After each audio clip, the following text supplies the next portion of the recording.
감사합니다. 우리 목사님과 다시 한번 인사할까요? 정말 잘 오셨습니다. 정말 잘 오셨습니다. 우리가 우리 마음을 가지고 온 것 같지만 하나님께서 마음을 또 움직이셔야 오지 않겠습니까? 오늘도 하나님께서 우리 발걸음 인도하셔서 함께 온 줄을 믿습니다. 정말 잘 오셨습니다. 이런 얘기가 있습니다. 한 우물에 두 개의 두레박이 있었습니다. 근데 한 두레박은 이 물을 풀어 내려갈 때, 우물 속에 들어갈 때 이렇게 항상 얘기합니다. 나만큼 불행하게 사는 놈은 없을 거야. 우물에 나올 때는 언제나 가득 차서 나오지만 물을 풀어 내려갈 때는 항상 나는 텅 비어 있단 말이야 하고 늘 그는 불평했습니다. 또 다른 두레박은 반대로 말합니다. 나는 언제나 텅 빈 상태로 우물에 들어가는데 나올 때는 언제나 나는 가득 차서 함께 나온단 말이야 하고 기뻐했습니다. 자, 먼저 두레박은 불평의 두레박이고 나중에 두레박은 감사의 두레박이죠. 그래서 감사의 두레박은 항상 낙천적이고 불평의 두레박은 항상 영세적인 이런 모습을 볼 수가 있습니다. 자, 여러분은 어떤 두레박으로 물을 푸고 있습니까? 똑같이 물을 푸는데도 이렇게 보는 시각이 다르다는 거죠. 똑같은 바람이 분다 할지라도요, 배의 방향을 결정하는 것은 바람이 아니라 바로 돛에 있습니다. 뿐만 아니고 같은 풍선이지만 그 풍선이 높이 올라가고 멀리 날아가는 것은 그 풍선의 어떤 색깔이라든지 모양이 있는 것이 아니고 그 안에 무엇이 담겨져 있느냐에 따라 가지고 풍선이 높이 혹은 멀리 날아갈 수가 있다는 거죠. 늘 우리는 그렇습니다. 부정적인 말을 하는 사람은 항상 부정적인 생각으로 가득 찬 것을 볼 수가 있고 또 늘 좋은 생각만 하고 좋은 말만 하는 사람 보면 항상 긍정적인 그런 마음을 가진 것을 볼 수가 있습니다. 감사로 가는 것, 감사를 하게 되면 감사할 거리가 점점 더 생긴다는 거죠. 오늘도 말씀을 통해서 우리가 감사가 무엇인지 한번 깨달을 수 있는 그런 시간이 되었으면 좋겠습니다. 오늘 말씀은 골로새서라고 하는 성경 말씀인데 골로새서는 옥중서신입니다. 바울 사도가 로마의 감옥에 갇혀 있으면서 골로새에 있는 교회, 그 교회 교인들에게 보낸 편지글이라는 겁니다. 1장 3절 말씀 보면 사도 바울은 먼저 자신이 감옥에 갇혀 있음에도 불구하고 감사합니다. 그리고 나서 골로새 교회 성도들에게 너희도 하나님께 감사하는 말씀을 하셨습니다. 특별히 본문 12절 하반절 말씀 보면 바울은 골로새 교인들에게 아버지께 감사하게 하시기를 원한다고 했습니다. 좀 더 쉬운 말로 말하면 하나님께서 베풀어 주신 은혜에 감사라고 하는 그런 얘기입니다. 자, 오늘 추수감사절인데 하나님께서 우리에게 베풀어 주신 그런 은혜에 감사하는 그런 절기가 됩니다. 올해도 보면 변함없이 온갖 농촌에 보면 황금 들녘으로 가득 찼습니다. 풍년을 이루었죠. 그래서 그것을 다 기쁨으로 드리고 오늘 앞에 또 간단히 보시면 이렇게 아름다운 풍성한 쌀로 또 하나님께 감사하고 영광 돌리는 이런 모습을 찾아볼 수가 있습니다. 한 해를 쭉 지나다 보면 감사절기, 특히 추수감사절 때 되면 내가 꼭 감사할 것이 무엇이 있을까 한 번 정도는 좀 돌아보고 나는 이렇게 참 감사하다는 것들이 우리 가운데 많이 있었으면 좋겠습니다. 한번 생각해 보십시오. 여러분 무엇을 지금 감사하고 있습니까? 감사할 내용이 많이 있습니까? 어떤 목사님 강단에서 설교할 때 너무 딱딱하게 하시고 좀 부드럽게 했으면 좋겠어요. 이래가지고 내심 고민하다가 오늘은 좀 부드럽게 하려고 생각하고 있습니다. 그래서 한번 강단을 좀 내려가 볼까 합니다. 부담 갖지 마시고.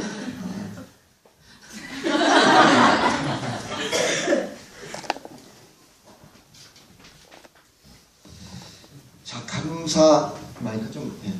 감사가 있다고 한다면 여러분 무엇을 가지고 감사하겠습니까? 혹 제가 질문 드리면 너무 어렵게 생각하지 마시고 무엇을 감사합니까? 라고 질문하면 나는 이렇게 감사합니다 라는 것 좀 있었으면 좋겠어요. 좀 우리 이쪽에 먼저 가서 안진경 우리 청년 선생님 뭘 감사하죠? 네, 먼저 저희 가정이 건강하게 지켜주신 것에 감사하고요. 또 한 해 동안 교사의 자리를 통해서 아이들과 함께 더 믿음이 성장할 수 있어서 감사합니다. 예, 감사하죠. 우리 박재일 선생님 열심히 또 교회 학교 하시는데 뭘 감사하고 있어요? 저는 먼저 뭐든지 할 수 있는 생명을 허락하여 주셔서 감사하고 또 지금 또 공부하고 있는데 이제 공부할 수 있는 여건과 또 지혜와 지식을 허락하여 주셔서 감사합니다. 참 겸손하죠. 예. 또 이쪽만 하면 너무 서운하니까 이쪽으로 가서 성가대 한번 또 제가 선택을 해보겠습니다. 우리 아름다운 솔리스트 고은주 자매는 뭘 감사합니까?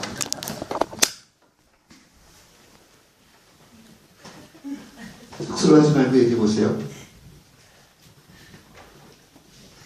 저는 같이 찬양 드릴 수 있는 거 감사 찬양할 수 있는 거. 반주자님 뭘 감사해요? 저는 제가 하나님 앞에서 한 해 되게 저의 죄와 저의 부족함을 고백했다는 것에 대해서 하나님께 되게 감사드립니다. 네, 참 감사할 것이 많습니다. 우리 어른들 한번 물어볼까요? 어른들, 우리 주혜정 목사님 한 해 동안 감사하는 거 많으시죠? 뭘 감사하세요? 건강 주신 것 감사하면서 주신 것에 대해서 섬길 수 있는 마음 주신 것도 감사드립니다. 우리 담임 목사가 또 이렇게 밑에 내려와가지고 질문하는 것에 대해서 부담 갖지 않고 잘 대답해 주실 분들에게 감사한 거 박수 한번 보낼까요?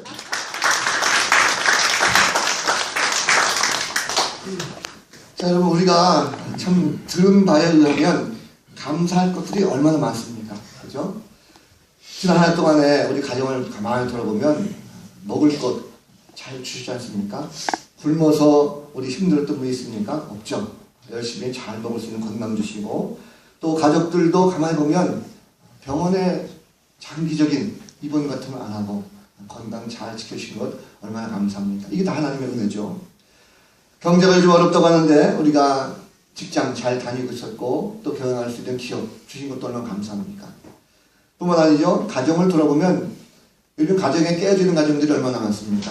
그럴 때 우리 가정이 그래도 화목하게 잘 지낼 수 있게 하신 것도 하나님의 은혜로 또 감사할 수가 있습니다. 남편과 아내가 서로 사랑하고 또 부모와 자녀 간에 서로 다투지 않고 잘 지낸 것 감사하죠.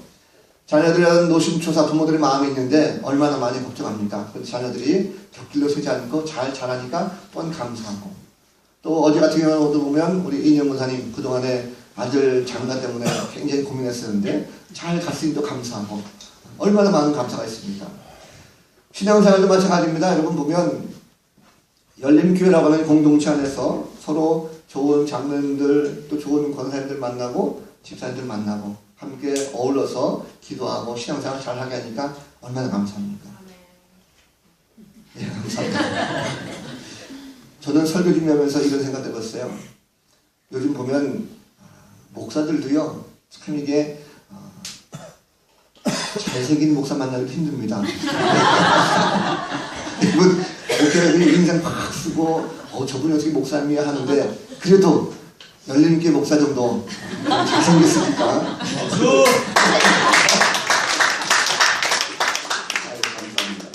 브라보! 우리가 찾아보면요 감사할 것이 참 많습니다. 좋은 일이 생기면 좋은 일 함께 나누니까 기쁨이 배가 돼서 좋고, 슬픈 일 당했을 때는 슬픔을 또 나누니까 또 슬픔 나눌 수 있어서 감사하고, 이런 것들이 다 하나님의 은혜가 아니겠습니까? 자, 성경에 굳이 오늘 보니까 이 사도 바울이 이 골로새 교회들에게 이렇게 감사를 많이 하는 오늘날 모습도 있는데, 당시 초대교회의 골로새 교회들은요 감사가 더욱더 풍성했습니다. 지금보다도 더 많은 감사가 있었어요. 자신들이 가지고 있었던 많은 재물들을 함께 나누고 섬기고 가난한 자들을 구제하기도 하고 늘 기도하고 감사하고 찬양하는 이런 모습도 있었습니다. 자, 그런데 바울은 왜 하필이면 이 골로새 교인들에게 하나님 은혜에 감사라고 말씀할 수 있을까? 여러분, 감사라고 하는 것 앞서 말했지만 우리가 하나님의 은혜라는 것은요 세면 셀수록 한없이 더 찾아볼 수가 있습니다. 우리가 기쁨과 즐거움도 감사가 되겠지만 슬픔과 고통이라든지 아픔도 찾아보면 그것이 하나님의 은혜요 감사다라고 할 수가 있다는 것입니다. 자, 그런데 하나님께서 정말 우리에게 주신 가장 커다란 은혜, 감사할 것이 있다는 것인데 그것이 뭘까라는 것입니다. 자, 하나님은 바울을 통해서 골로새 성도들에게 구원의 은혜에 대해서 감사라는 것을 말씀하고 있습니다. 자, 비록 가진 것을 풍족하게 하신 은혜가 있다 할지라도요, 가정을 화목하게 해주신 은혜가 있다 할지라도, 교회 안에서 신앙의 모든 선배들과 동역자들과 만났다 할지라도 가장 그리스도인들이 기본적으로 해야 할 감사, 그 하나님의 은혜에 감사할 것이 뭐냐면 바로 나를 구원해 주신 그 하나님의 은혜에 감사해야 된다는 것입니다. 그것이 우리가 할 수 있는 가장 큰 감사죠. 오늘 성경 말씀 보니까 가장 큰 감사라는 것은요, 하나님을 아버지라고 부를 수 있다는 사실입니다. 자, 바울이 골로새 교인들에게 하나님의 구원의 은혜에 감사하길 바라고 있습니다. 바울이 바랐던 감사는요, 12절 말씀이면 하나님께서 성도들 하여금 빛 가운데서 성도의 기업의 부분을 얻기에 합당하게 하신 것에 감사라는 말씀입니다. 좀 어려운 말씀이죠. 간단하게 해석하면 우리는 하나님을 아버지라고 부를 수 있는 그런 관계가 됐다는 것입니다. 우리가 하나님의 자녀가 됐다는 거죠. 그래서 우리가 하나님을 아빠라고 부를 수 있는 것, 하나님은 높으신 하나님이십니다. 신이신 하나님이신데 우리가 그분을 어떻게 아빠라고 감히 부를 수가 있습니까? 그런데 우리는 아빠라고 부를 수 있는 자격이 됐다는 거죠. 이것이 바로 하나님의 은혜요, 이것이 바로 하나님의 은혜 가운데 기적적인 사건이라는 것입니다. 자, 여러분, 우리가 하나님을 믿기 전에 어떤 존재였습니까? 우리는 허물과 죄로 말미암아 죽을 수밖에 없었던 본질상 우리는 진노의 자녀, 진노할 수밖에 없는 그런 자녀라는 것을 성경 에베소서에 말씀하고 있습니다. 더 현실적으로 말하면 우리가 세상 살면서 소망이 없고 죄로 쌓여진 높은 담 때문에 하나님과 만날 수 있는 그런 상태가 되지 못한다는 것입니다. 더군다나 죽음 이후에 우리가 사망의 골짜기에 가게 되면 죽음 이후에 우리는 엄중한 심판을 하나님께로부터 받게 되었습니다.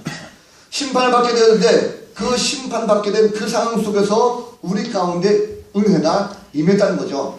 우리에게 임했던 은혜가 무엇입니까? 바로 예수 그리스도, 그분을 믿음으로 말미암아 주어진 은혜라는 것입니다. 즉 은혜로 말미암아 우리는 하나님의 기업을 얻게 하셨다는 것인데, 달리 말하면 하나님의 상속자가 되었다는 것입니다. 하나님의 양자가 되었다는 거죠. 자, 그래서 우리는 이제 하나님의 자녀가 되었고 하나님 우리의 아버지가 되었다는 것을 의미합니다. 우리가 감히 가장 창조하신 하나님 아버지의 자녀가 되었고 그분은 우리의 아버지가 됐다라고 하는 이 사실은요, 이것은 엄청난 은혜라는 것입니다. 그래서 멸망의 자녀가 하나님의 자녀가 되어서 하나님의 기업의 상속자가 되었으니까 이것이야말로 은혜 중에 가장 큰 은혜요, 가장 큰 감사다라고 할 수가 있겠다는 것입니다. 이것은 바로 성도들에게 가장 큰 감사의 조건이라는 것을 꼭 기억하시기 바랍니다. 사도 바울은 그래서 사랑의 나라로 인도하시는 그 하나님 앞에 감사하라고 말씀합니다. 13절 말씀 보면 하나님께서는 우리를 흑암의 권세에서 건져내사 그의 사랑의 아들의 나라로 옮기셨다는 말씀하고 있습니다. 자, 이 말씀 가운데 특별히 우리가 옮기셨다라고 하는 단어를 좀 깊이 생각할 필요가 있는데, 옮기셨다는 것은요, 헬라어로 보면 메테스테센이라는 단어가 있는데 이것은 고대 언어입니다. 고대 언어인데 어떤 뜻이냐면, 옛날 고대에는요, 정복 국가가 한 나라나 한 도시를 점령하게 되면 그 도시가 반항하지 못하도록 그 도시 통째 모든 백성들을 한꺼번에 다른 자리로 옮기는 이런 것들이 있었습니다. 그럼 잘 알다시피 북이스라엘이 멸망했을 때에, 아수르로부터 멸망했을 때에 북이스라엘을 옮기로 말미암아 혼혈족이 되는 그런 모습이 있었습니다. 바벨론 침공으로 말미암아 남쪽 유다가 멸망당했을 때 유다 백성들이 끌어가서 바벨론 지역에 가서 그쪽에 생활하도록 만든 것이 바로 옮겼다는 거죠. 그래서 옮겼다는 건요, 그곳에 머무는 것이 아니라 완전히 통째로 다른 장소로, 완전히 다른 장소로 옮겨가는 것, 이것이 바로 옮기셨다는 뜻입니다. 자, 그래서 성경 말씀 오늘 보니까 하나님께서 우리를 어디로 옮기셨는가? 흑암의 권세에서 건져내사 그의 사랑의 아들의 나라로 이주셨겠다는 것입니다. 자, 이제는 하나님 사랑의 나라, 하나님 아들의 나라로 우리가 옮겨져서 살고 있다는 것인데, 그의 사랑의 아들의 나라라는 것은 어떤 나라입니까? 빛과 거룩함이 충만한 바로 하나님의 나라로 옮겨졌다는 것을 말씀합니다. 결국 우리가 하나님의 영원한 형벌에 처할 수밖에 없는 우리 죄인들이었지만 예수 그리스도의 십자가 구속의 사건을 통해서 우리는 빛의 나라, 하나님의 나라로 영원히 올라가게 됐다는 사실이죠. 자, 그렇습니다. 여러분, 우리가 예수를 주로 고백하면, 예수를 그리스도로 고백하게 되면 그 고백하는 사람은 누구나 다 흑암 가운데 머물러 있는 것이 아니라 바로 사랑의 나라, 아직 완성되지 않았지만 하나님의 나라로 우리가 약속으로 바로 그것을 기업으로 받는다는 사실입니다. 그래서 우리가 현재는 육체적으로 이 땅에 살고 있지만 죽음 이후에 우리는 바로 영원한 천국에 갈 수 있는 그 권한을 우리 가운데 줬다는 사실입니다. 결국 이 모든 것은요, 우리가 십자가의 피로 화평을 이루어주심에 감사하는 그런 모습을 말씀하고 있습니다. 20절 말씀 보면 예수 그리스도의 십자가 죽음을 말미암아 하나님과 인간 사이의 화평이 찾아오게 됐습니다. 달리 말하면 이것은 예수 그리스도 십자가 사건 이전에는 우리가 하나님과 인간과의 관계가 불화의 관계였습니다. 전체적으로 우리 인간 다 죄인이라는 거죠. 그런데 우리 인간들은 바로 하나님과의 화평을 이루게 됐다는 것입니다. 자, 원래 우리 인간들은요, 하나님과 원수 관계에 있었는데 처음부터 그런 것은 아니죠. 왜냐하면 하나님께서 인간을 창조하실 때에 하나님 형상대로 창조하셨습니다.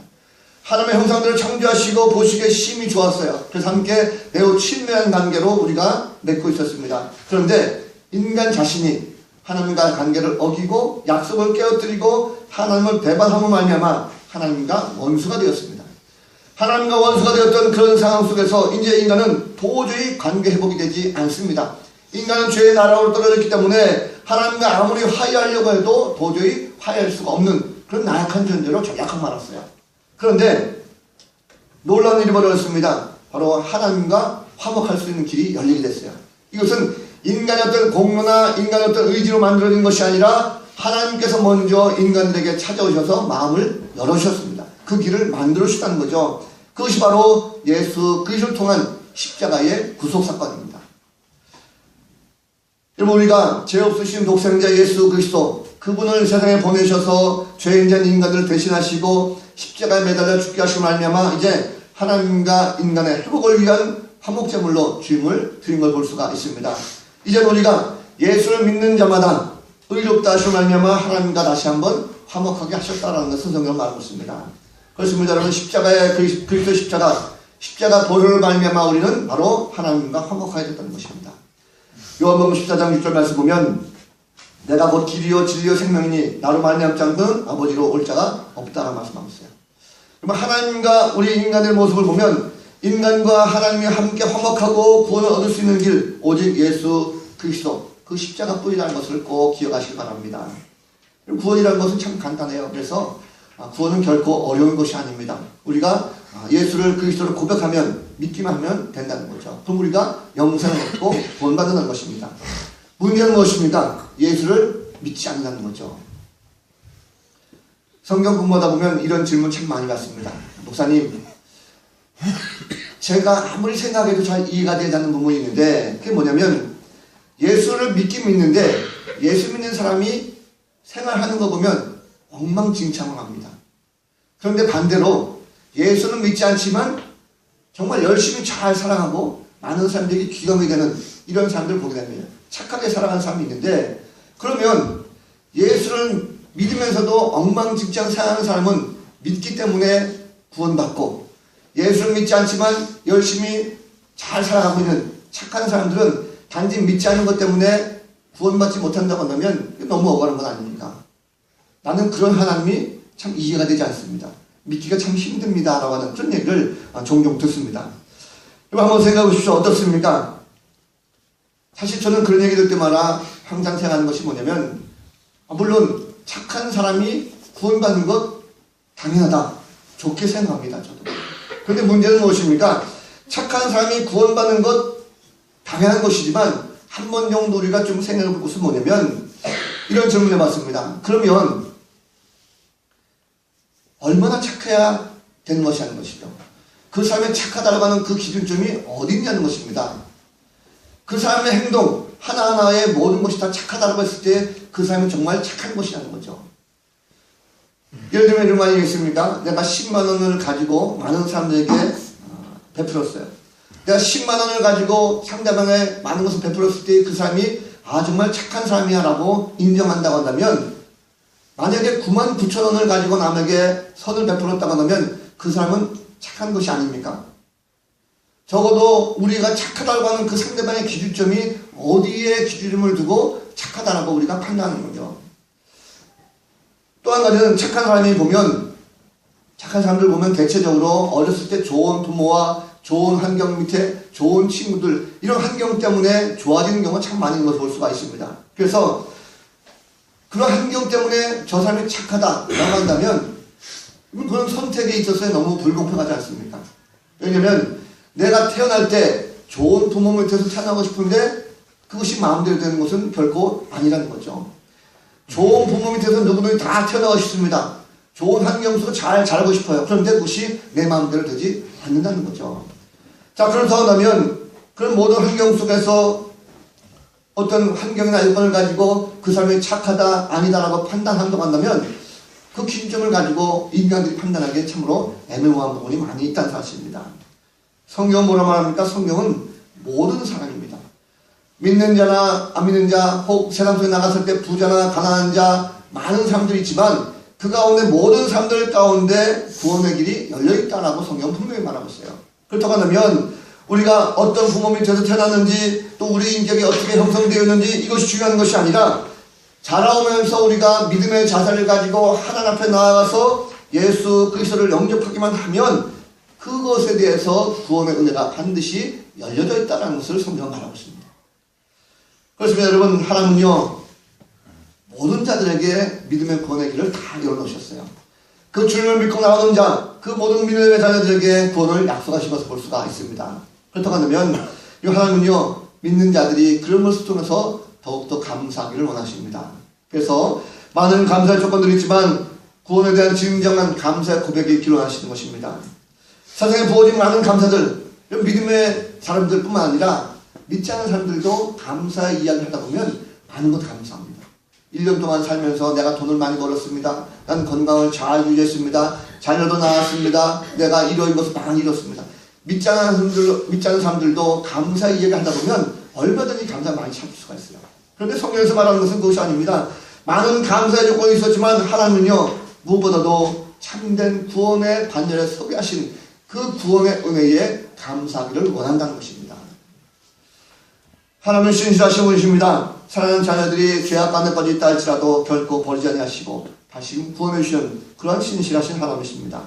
그것을 위해서 독생자 예수 그리스도를 아낌없이 우리에게 보내주셨죠. 그 땅에 오셨기 때문에 천한 몸으로 오신 예수 그리스도 주님께서 십자가 달려들어 하셨기 때문에 우리가 그를 믿을 때에 구원받을 수가 있다는 사실입니다. 감사라고 하는 것은 보답하는 것입니다. 내게 베풀어준 은혜에 내가 행동이나 마음으로 표시하는 것이죠. 감사는 곧 고마운 마음입니다. 그래서 항상 감사에 대해서 우리가 보답하겠다는 뜻을 가진 것입니다. 감사를 하게 되면 그 마음속에 감격도 누리게 되어 있습니다. 그래서 우리 하나님께 어떤 모습으로 감사하고 있는가? 하나님께서 우리에게 많은 것을 베풀어 주셨어요. 지난 모든 시간들을 돌아보면 참으로 많은 것을 보고 느끼고 경험도 하고 체험도 하게 됐습니다. 그래서 우리는 입술로 하나님을 찬양하기도 하고 감사하기도 하고 우리 서도의 우리 청년들이 함께 고백했던 것 같이 하나님께서 우리에게 베풀어 주신 많은 은혜에 우리가 감사할 수 있습니다. 때로는 말씀을 읽으면서도 기도하면서도 우리가 감사했다는 거죠. 그러나 가장 소중한 것은 나를 구원하신 그 하나님의 은혜가 얼마나 큰 기쁨과 감사인가는 것을 우리가 알아야 된다는 것입니다. 구원받은 성도는 감사하게 됩니다. 나 같은 죄인, 허물 많고 용서받기 힘들었던 나 같은 죄인도 용서받고 천국을 약속해 주셨으니까 얼마나 큰 기쁨과 감사인가라는 것을 우리가 깨닫게 된다는 것입니다. 세상에 의인은 없습니다. 단 한 명도 의인은 없습니다. 구원의 은혜라는 것은요, 그것을 깨닫게 될 때에 내가 좋은 것뿐만 아니라 나쁜 것까지도 감사할 수 있는 그런 믿음이 생기게 되어 있습니다. 구원의 은혜는 아무리 힘들어도 그것이 다가 아니라 천국을 바라볼 수 있는 소망 때문에 범사에 감사할 수 있는 이런 삶을 살 수가 있다는 것입니다. 구원을 면역한 성도들을 강하게 만들어줍니다. 비록 현실의 눈을 바라보면 답답하고 풀리지 않고 낙심되는 이런 환경이지만 구원에 대한 진정한 감사가 있는 사람들은요 능히 이길 수 있는 강건함도 그 가운데에 생기게 되어 있습니다. 구원에 감사하는 성도들은요 늘 성령의 능력을 경험케 해주십니다. 우리의 연약함을 아시는 성령, 나는 부족하고 연약하지만 성령께서 내 안에 도우셔서 그것을 감당할 수 있는 능력도 주신다는 사실입니다. 그래서 우리는 힘이 없고 연약할 때도 인간의 능력이 아니라 바로 하나님의 능력 가운데 붙들림 받아서 하나님의 능력을 가지고 세상을 이길 수 있는 믿음도 갖게 해주다는 것입니다. 자, 구원에 대한 은혜를 확실한 성도는요 현실 속에서의 감사보다도 내세에 대한 더욱더 소망을 가지고 이 땅의 삶을 더욱더 소중하게 살아가는 걸 볼 수가 있습니다. 주신 물질을 가지고 나만 먹고 배불리 사는 것이 아니라 주신 건강을 가지고 내 건강만 챙기는 것이 아니라 그것에 대해서 만족하고 함께 나누고 베풀고 함께 할 수 있는 이런 공동체 생활을 함께 함으로 하면 더 큰 기쁨과 감사가 넘치는 그런 성도들이 된다는 것입니다. 뿐만 아니라 신앙생활하면서 기쁨만 감사하는 것이 아니라 내게 주어진 모든 고난까지도 감사할 수 있는 이런 모습으로 생을 볼 수가 있습니다. 그래서 가사에도 나왔듯이 길가의 장미꽃만 감사하는 것이 아니라 그 장미꽃에 붙어있는 가시까지도 내가 감사할 수 있는 마음이 생긴다는 거죠. 자, 사랑하는 성도 여러분, 오늘 추수감사절입니다. 아울러 119 생명축제의 총동원 마지막 날입니다. 지난 50일 동안 우리가 추수감사를 준비하면서 열심히 전도하고 또 많은 행사를 치렀습니다. 겉으로 볼 때는 우리가 많은 벼를 수확하고 또 모든 과일과 채소들 많은 수확에 감사하는 이런 절기입니다. 그런데 우리가 정말 하나님 앞에서 나를 구원하신 감사, 그것에 대해서 내가 얼마나 감사하고 감격하고 있습니다. 그리고 우리가 진정을 안다고 한다면 내 주변에 아직도 하나님을 알지 못하는 많은 이들에게 복음을 전하고 함께 이 구원에 대한 감사, 감격을 누릴 수 있는 이런 기회, 이런 열매들이 우리 가운데에 있어야 될 것입니다. 우리가 얼마나만큼 많은 사람들에게 복음을 전하면서 그 구원의 열매를 얻고 있는가. 어찌 보면 참으로 부족한 것이 많이 있습니다. 여러분, 그러나 지금 당장 내가 50일 동안 그 열매를 거두지 못했다 할지라도 결코 포기하지 마시기 바랍니다. 하나님은 반드시 우리가 기도할 때에 응답하시는 줄로 믿으시기 바랍니다. 뿌려진 씨앗들은 우리가 눈물 흘려가면서 씨앗을 뿌렸을 때에 반드시 때가 될 때 그 하나님께서는 그 열매를 거두시고 그 열매 풍성함을 우리 가운데에 누리게 해주실 줄로 믿습니다. 마음의 품부의 기회들 결코 놓지 마시고 그 구원의 열매가 맺힐 때까지 함께 부지런히 기도하시고 열심히 함께 품고 나갈 수 있는 그런 성도들 되었으면 좋겠습니다. 저희들 추수감사절 행사 끝나게 되면 우리 마음과 몸이 많이 흐트러지기 쉽습니다. 그러나 긴장했던 것들이 풀리게 되면 오히려 몸이 더욱더 아프기도 하고 또 쉽게 또 게을러지기도 합니다. 구원의 감사를 잊어버리지 말고 더욱더 함께 한몸 되어서 기쁨을 가지고 나갔으면 좋겠습니다. 내일부터 다시 시작되는 새벽 기도와 금요 기도에 잊지 마시고 함께 기도하시고 함께 나가고 말미암아 몹시 어지러진 이 세상, 요즘 나라가 얼마나 어지럽고 혼탁합니까? 갈등과 반목이 계속되고 있는 이런 시대에 우리가 깨어서 기도하지 않으면 이 나라는 결코 올바른 길로 갈 수가 없습니다. 나라 민족을 위해서도 그렇고 교회를 위해서도 그렇고 영혼들을 위해서도 그렇고 우리 자신의 모든 삶을 위해서도 함께 기도하는 그런 성도들이 될 줄로 믿습니다. 모쪼록 구원에 대한 귀한 감사, 감격 다시 한번 회복하시고 그런 가운데 날마다 기도로 승리하시는 복된 성도들 되어지기를 우리 구주 예수 그리스도 이름으로 간절히 축원을 드립니다. 다 같이 일어나셔서 함께 찬양하겠습니다.